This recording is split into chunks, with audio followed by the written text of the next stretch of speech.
¿Dónde están los botones de subir o bajar columnas cuando uno modela tablas en Enterprise Architect? Esta es una pregunta que habitualmente me hacen mis clientes de consultoría en Enterprise Architect, especialmente cuando están enfocados en modelamiento de base de datos.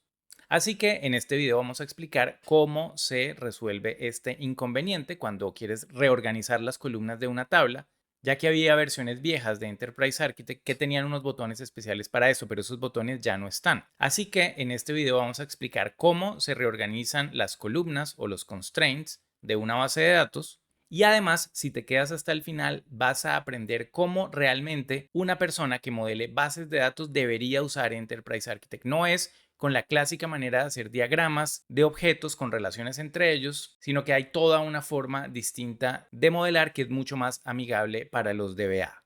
Así que vamos a ver cómo se hace todo esto.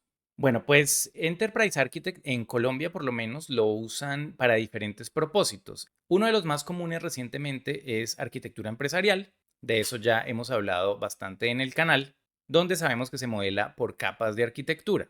Básicamente nos basamos en el lenguaje Archimate y hacemos modelos de arquitectura empresarial comunes y corrientes, o a veces usamos el framework de TOGAF en Enterprise Architect.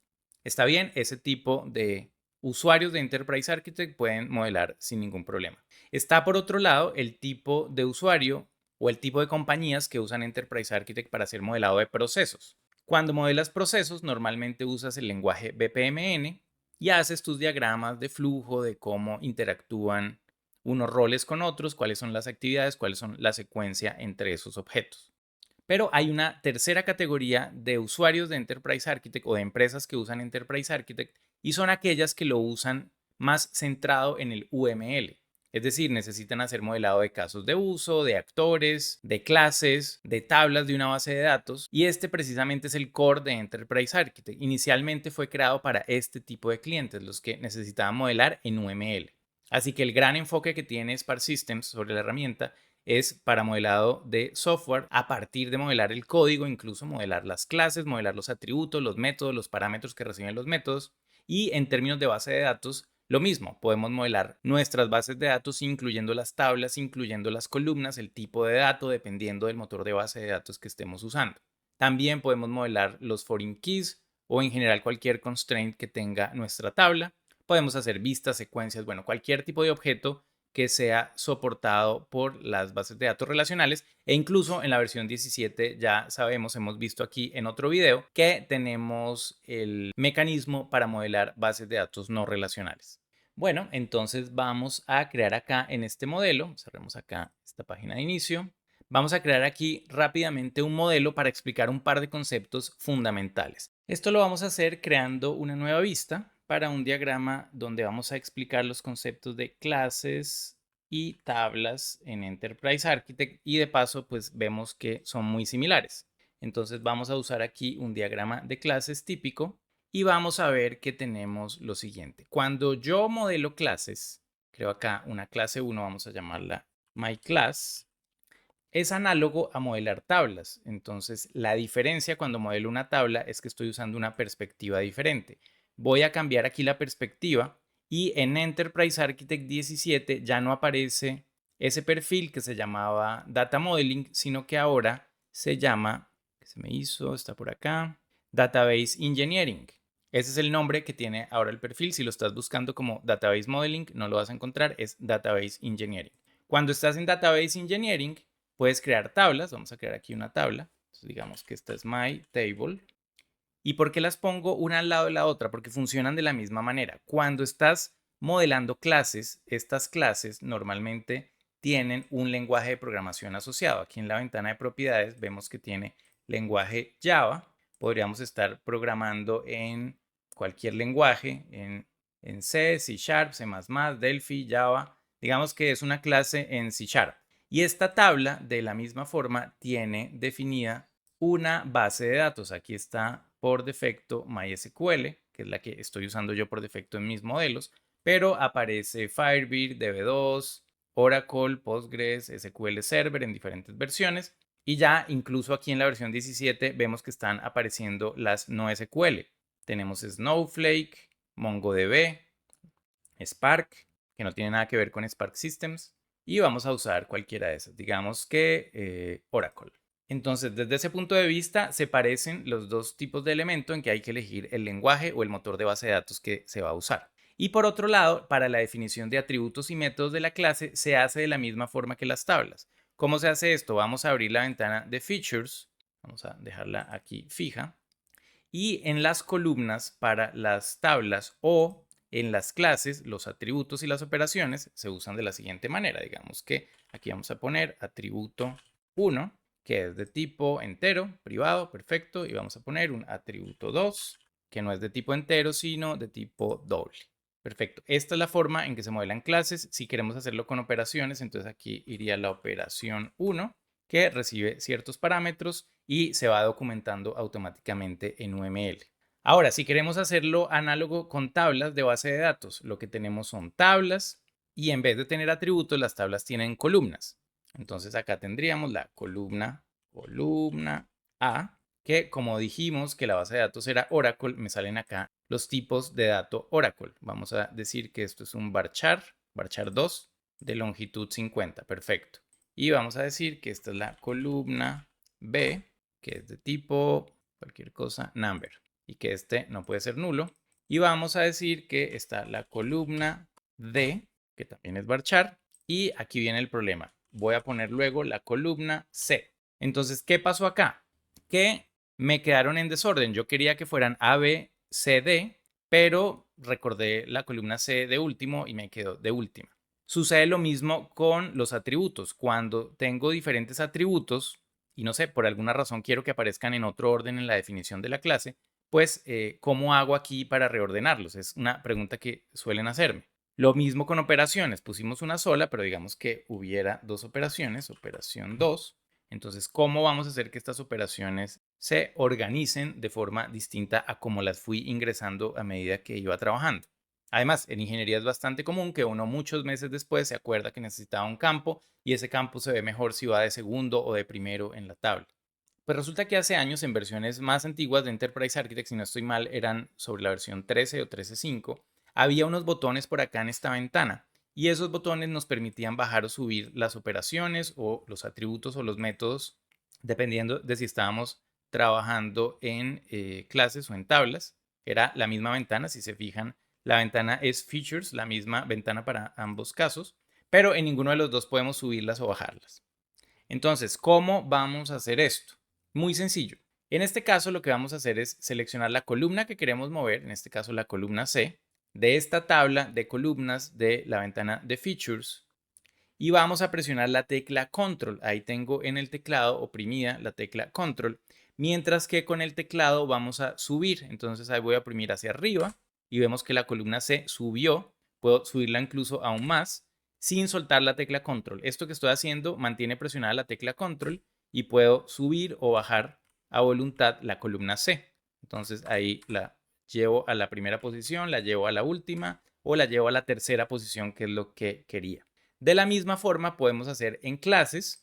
Entonces estoy ahí en la clase, me paro en el atributo 2 y hago control con el teclado, subo o bajo y entonces se organizan de una forma u otra con control fácilmente. Sucede lo mismo para operaciones. Entonces me paro aquí en la operación, presiono control y subo o bajo la operación, el atributo, la columna, el foreign key, lo que necesite en un modelo de clases o en un modelo de datos en Enterprise Architect.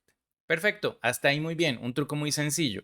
Pero quería aprovechar para mostrarles cuál es la forma en que realmente se debería modelar bases de datos en Enterprise Architect, algo que sea mucho más amigable para los DBAs que usan Enterprise Architect. Un DBA habitualmente no le gusta hacer este tipo de cosas, hacer una tabla, hacer otra tabla, usar esa ventana de features y empezar a poner aquí las columnas y después hacer relaciones entre unas tablas y otras y decir que eso se va a convertir en un foreign key. Ese tipo de diagramación no suele ser habitual para un DBA porque los DBAs normalmente trabajan en herramientas como SQL Management Studio o visores de MySQL o de Oracle. Y esto de modelar en UML visualmente tal vez no es como lo más habitual.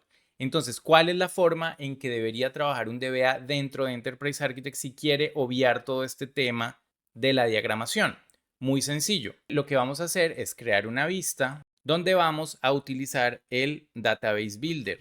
¿Qué es esto del Database Builder? Es algo que no necesita diagramas. Así que no vamos a crear un diagrama, sino que vamos a crear solamente un paquete. Creamos el paquete y nos vamos a ir de una vez arriba a la sección de Develop, donde dice Database Builder. Le damos clic ahí, estando parados en el paquete que recién acabamos de crear, damos Database Builder. Nos olvidamos un rato de la ventana de propiedades, nos olvidamos un rato del Toolbox y lo que vamos a hacer acá es trabajar como si fuera un visor de base de datos, parecido a cómo funciona SQL Management Studio para SQL Server, parecido a cómo funcionan los visores de Oracle o los visores de MySQL. Entonces, lo que tenemos aquí es este tipo de interfaz. Se olvida uno de que existen los diagramas y lo que tiene que hacer es crear de una vez la base de datos dándole clic acá, donde dice crear nueva base de datos. Nos pregunta qué tipo de base de datos queremos y la forma más fácil es aquí en esta sección que dice Sample Data Models.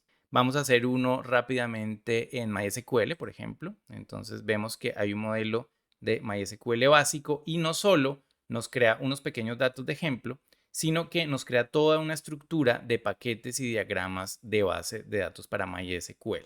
Le damos aquí clic en crear modelo y aquí está la estructura que nos crea el Database Builder, nos crea nuestro modelo conceptual, nuestro modelo lógico, nuestra base de datos, que podemos editar con nuestro Database Builder muy fácilmente. Seleccionamos aquí esta opción que dice Database y le damos doble clic aquí en Database. Así que se abre la misma estructura que tenemos aquí a este lado, pero desde un punto de vista más orientado a modeladores de datos. Vemos que nos dice que aquí tenemos una tabla A de ejemplo para que veamos cómo funciona. Tiene una columna que se llama ID, que es un entero, es el primary key, una columna A, que es entero, una columna B, que es entero. También hay una tabla B con 2 columnas y una tabla C con 2 columnas también. Entonces, esta forma de trabajar hace que creemos tablas fácilmente. Simplemente le decimos que queremos agregar una tabla. Es muy parecido a las herramientas de creación de bases de datos. Entonces acá tengo, por ejemplo, una tabla usuario y sobre esa tabla usuario voy a crear la columna ID. Digo que ese ID es un primary key que es entero. Ya no le tengo que decir en cada tabla cuál es el motor de base de datos porque lo dije desde el mismo momento en que creé la base de datos. Digo que acá tengo una columna username que es de tipo varchar 50, perfecto, que no puede ser nula. Y así voy modelando a partir de este tipo de interfaz gráfica. También acá puedo crear los constraints. Puede ser, no sé, un constraint de unicidad que me dice que no puedo repetir, que va a ser único, la columna username que tengo por acá. Entonces, esta es la manera en que es mucho más agradable, mucho más normal para un modelador de base de datos y con una gran ventaja, que todos los motores de base de datos funcionan con la misma estrategia. No habría prácticamente ninguna diferencia en Enterprise Architect si la base de datos es MySQL, si es SQL Server, si es Postgres, si es Oracle. La interfaz que vamos a tener para modelar es la misma. Desde acá es posible generar SQLs para ejecutarlos directamente en la base de datos o incluso se pueden crear conexiones a bases de datos de desarrollo, pruebas y producción y ejecutar los SQLs directamente sobre las bases de datos. Todo esto desde Enterprise Architect. Pero ¿te interesa cómo se vería el diagrama de base de datos? Pues también lo puedes hacer acá mismo porque tienes las tablas, donde ves las tablas que venían originalmente en el modelo y como creamos tablas adicionales, esas tablas adicionales las arrastramos al diagrama como cualquier otro elemento de Enterprise. No deja de ser lo mismo de siempre, solo que la forma de ingresar la información es distinta.